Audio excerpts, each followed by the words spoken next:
the serpent into a rod, people still couldn't recognize the power. And sometimes we fall into the same illusion because God has moved in our lives in some areas, and then sometimes when we get overwhelmed in other things, we forget that He moved in our lives, or we forget how He has shown us His authority and how He has moved before. So we get caught up in the illusion. And see, it was just an illusion to them, and it's the same with us. Even though we may be looking at situations and circumstances, it's really an illusion. And it can only have power if we do what? You give it the power. If you give it the power, it has no other right but to manifest. Because we are manifesting beings. In everything that we do, we manifest something. But because of where our mind is, it determines what we manifest. Will it be something in the positive or something that we're experiencing?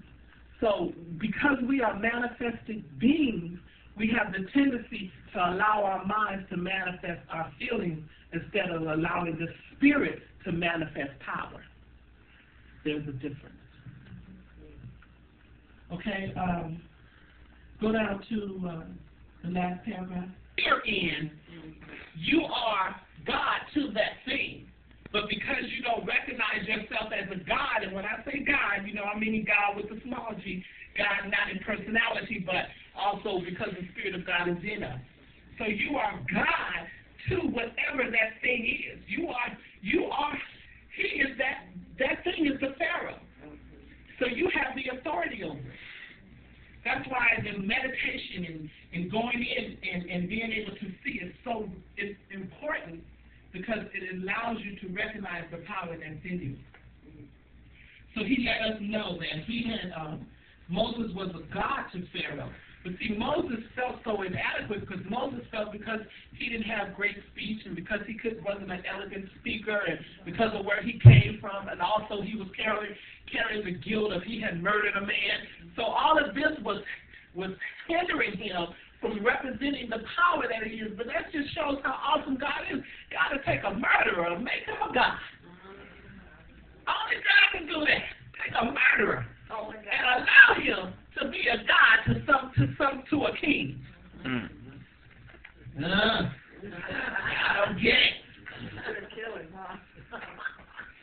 Go ahead. God spoke to Moses, Aaron thy brother shall be thy prophet. When someone is a prophet, that means he has been authorized by God to speak on his behalf. As the authorized spokesman of God, the prophet was to speak the oracles of the Lord. Not only that, but he was also the one who poured forth the word of the Lord in abundance, declaring what God was trying to communicate to the nation of Israel. And see, that's one thing about it. The prophet is God's mouthpiece. And that's where we fail to realize God always has something to say. In every situation, He has something to say. All we have to do is acknowledge Him in it. And a lot of times we don't receive His prophets. So if we don't receive His prophets, then we don't receive His words.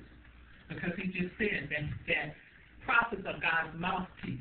And a lot of times, because when we deal with churches, that's one reason why I know that God is raising the prophets up now, especially in this season and especially in this valley, is because we have allowed ourselves to get tricked with so much programs when it comes to church, so we really haven't heard the voice of God.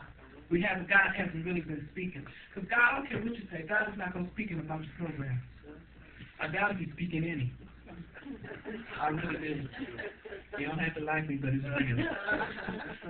I don't see Him speaking in all them programs, all them choirs and all that singing. I don't see Him speaking in all that. Not saying that He can't, but because we have allowed that to become such a form of entertainment, we don't see the anointing, or we don't hear God in it, and we miss what He's saying. So when we shut out the prophet, we shut out God's mouth. We close His mouth. Go ahead. Before time in Israel, when a man went to inquire of God, thus he spake, come and let us go to the seers. But he that is now called a prophet was before time called a seer.